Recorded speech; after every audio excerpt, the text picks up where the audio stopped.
Hello hi, welcome to Kokila's kitchen. இன்றைக்கி நம்ம கிச்சனில் ஒரு சூப்பரான ஸ்நாக்ஸ் ஐட்டம் தான் பார்க்க போகிறோம். குட்டீஸுங்களுக்கு ரொம்ப பிடிக்கும். என்ன பார்க்க போகிறோன்னா மசாலா பாவு தான் பார்க்க போகிறோம். இது மாதிரி பாவு பன் இருக்கு இல்லையா, அதை நான் இதை மாதிரி கட் பண்ணி எடுத்திருக்கேன். நீங்கள் ப்ரெட் இருந்தாலும் ப்ரெட்டில் இதை செய்யலாம், இல்லை நார்மல் பன் இருந்தாலும் அதுலேயும் செய்யலாம். இப்போ அடுப்பில் வானல் வச்சுட்டு 1 ஸ்பூன் அளவு எண்ணெய் சேர்த்துக்கலாம். இப்போது எண்ணெய் சேர்த்தாச்சு. கொஞ்சமாக சீரகம் போட்டு தாளிச்சுக்கலாம். எண்ணெய் இப்போது சூடாயிடுச்சு. நான் கொஞ்சமாக சீரகம் சேர்த்துக்கிட்டேன். அதுக்கப்புறம் பொடியாக கட் பண்ணியிருக்க வெங்காயம் சேர்த்துக்கிறேன்.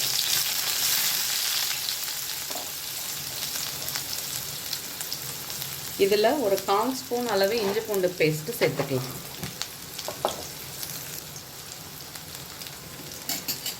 இப்போது இதை பச்சை வாசனை போகிற வரைக்கும் நல்லா வதக்கிக்கலாம்.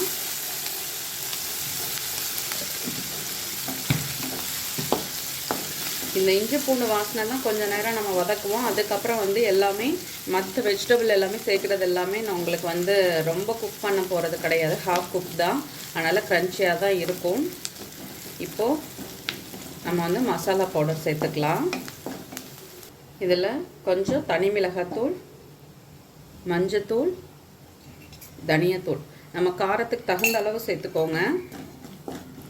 ஃபஸ்ட்டு இது எல்லாமே நல்லா மிக்ஸ் பண்ணிக்கலாம். மிக்ஸ் பண்ணிவிட்டு நாம் இப்போ கட் பண்ணி வச்சுருக்க தக்காளி, அடுத்து கேப்சிகம், துருவுன கேரட், இது எல்லாத்தையும் சேர்த்து லைட்டாக வதக்கிக்கலாம். கொஞ்சமாக உப்பு சேர்த்துக்கணும். இப்போது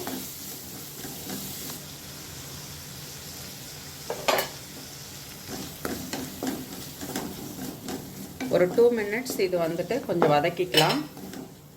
காயெல்லாம் ஒரு ஹாஃப் குக் ஆகட்டும், அது வரைக்கும் இருக்கட்டும். அதுக்கப்புறம் நம்ம எடுத்து வச்சுருக்க பன் இதில் சேர்த்துக்கலாம்.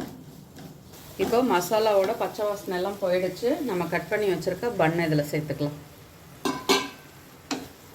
இப்போ இந்த மசாலாலாம் இதில் படுற மாதிரி நல்லா மிக்ஸ் பண்ணி விட்டுடலாம்.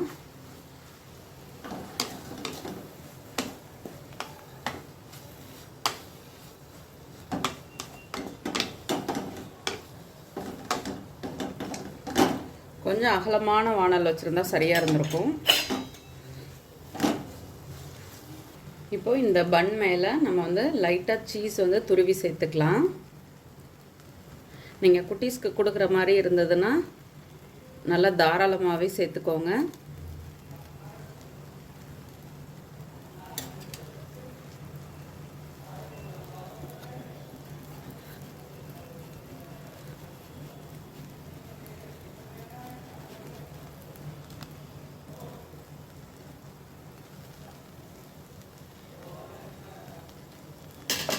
இப்போ இதுக்கு மேலே லைட்டாக சில்லி ஃப்ளேக்ஸ் இதை போட்டுட்டு நம்ம ஒரு 2 மினிட்ஸ் மூடி போட்டு வைக்கலாம். இப்போது ஓப்பன் பண்ணி பார்க்கலாம். சீஸ் எல்லாம் நல்லா மெல்ட் ஆகிருக்குது. இது மேலே கொஞ்சமாக மல்லித்தழை போட்டு ஆஃப் பண்ணிடலாம். இப்போது நம்ம பிளேட்டில் மாற்றிடலாம். சுட சுட சூப்பராக நம்மளோட மசாலா பாவ் ரெடி ஆகிடுச்சு. நீங்களும் வீட்டில் ட்ரை பண்ணி பாருங்கள். கண்டிப்பாக உங்களுக்கு பிடிக்கும். குட்டீஸுங்களுக்கு கொடுக்குற மாதிரி இருந்தால் காரம் மட்டும் கம்மி பண்ணிவிட்டு சேர்த்துக்கோங்க. வீடியோ பிடிச்சா லைக் பண்ணுங்கள். மற்ற ஃப்ரெண்ட்ஸ் அண்ட் ஃபேமிலிக்கும் ஷேர் பண்ணுங்கள். ஷேர் பண்ணுறதோடு மட்டும் இல்லாமல் செஞ்சு பார்த்துட்டு உங்கள் கமெண்ட் சொல்லுங்கள். தேங்க்யூ.